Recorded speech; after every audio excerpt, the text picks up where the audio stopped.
cette réglementation, elle est un peu emblématique de ce qu'on dit là. Chez nous, on la caractérise en 3 C. Les 3 C, controversial, costly et complexe. Alors, la partie controverse, tout d'abord, il y en a une, c'est qu'on nous promet avec IFRS 17, en fait, davantage de transparence, une meilleure homogénéisation des méthodes de comptabilisation et donc une transparence qui serait vraiment bienvenue dans notre secteur. Il faut rappeler que notre secteur est en bourse un de ceux qui cote le plus mal en termes de price-earning ratio, et une décote importante, due à un manque de transparence. Les analystes financiers qui héritent de notre secteur, c'est un peu la peine maximale, puisqu'ils doivent parler 3 langues, ils doivent parler les normes locales, ils doivent parler solvabilité 2, ils doivent parler normes IFRS.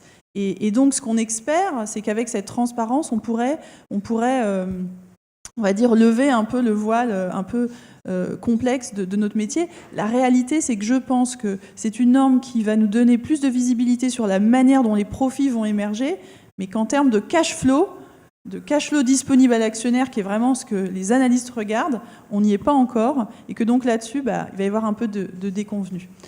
La deuxième chose qui est vraiment qui nous prend aux tripes, nous assureurs, sur cette réglementation, c'est ce principe d'aller dans le détail, de couper les visions des portefeuilles par génération, par année, et de remettre un peu en cause nos principes de mutualisation par génération. Alors c'est le cas pour des produits qu'on gère comme un fonds euro, qui aujourd'hui, grâce à la richesse accumulée, permettent de maintenir en vie, on va dire, et de doper l'assurance vie en France avec une épargne qui peut être sécurisée, disponible et avec du rendement. Et donc ça, IFRS 17 pose la question de, on va mettre davantage de lumière sur des années, et donc est-ce que finalement on va en tirer un bénéfice pour le client et pour nous.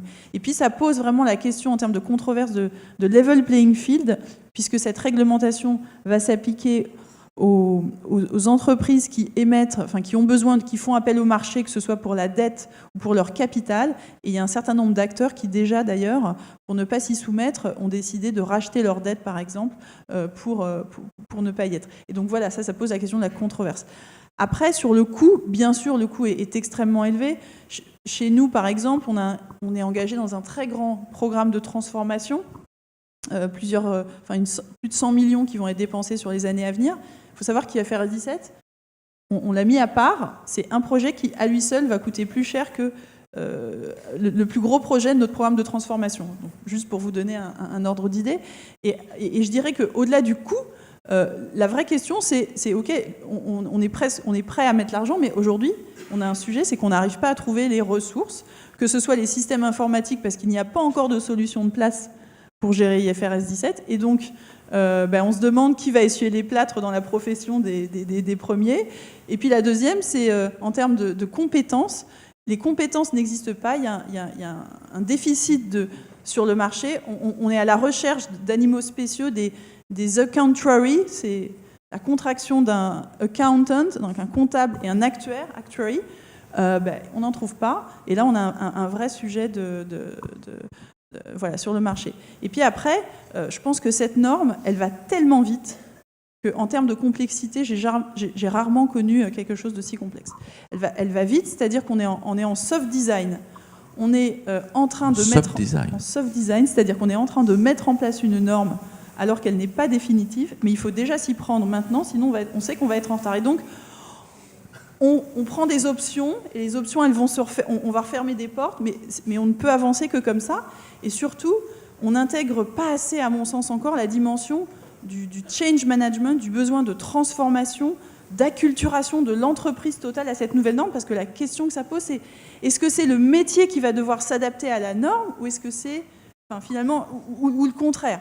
Et là, aujourd'hui, on va perdre tous nos repères, puisque cette langue, elle est tout à fait différente. Même le concept de prime, une prime d'assurance, ce sera plus, le chiffre d'affaires sera même plus la prime, ce sera les revenus qu'on tirera de cette activité. Et donc, en matière de politique de souscription, de gestion des réseaux de distribution, on a beaucoup à faire. Et bien sûr, il y a tout un certain nombre, en termes de pilotage financier, ça pose énormément de questions. On est dans une approche qui est de plus en plus centrée sur le client. Cette norme va être très très granulaire, donc va nous obliger aussi à regarder la rentabilité de manière très précise par ligne de métier. Ça, c'est compliqué.